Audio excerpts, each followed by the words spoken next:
Welcome back once again to howtocookgreatfood.com. If you haven't already, please click that button and subscribe to our channel.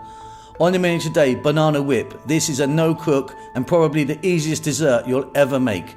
We need 3 ingredients, them being whipping cream, some walnuts or a nut of your choice, and some nice ripe bananas.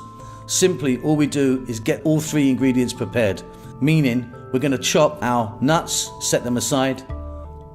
We're then going to do the same with the bananas into a nice mushy puree. We're then going to do our cream. So we're going to whip our cream. Don't over whip it because it will turn into butter. And there we go. Look at that. 1, 2, 3. Simply, we fold the banana in with the nuts. Don't mix it, fold it. If you wanted, you could add a touch of brandy or some sort of alcohol. But that's it. Job done. Everyone in your family is going to love this for sure. Hope you enjoy that. Don't forget to subscribe to our channel. We will see you soon. Lots of whippy love.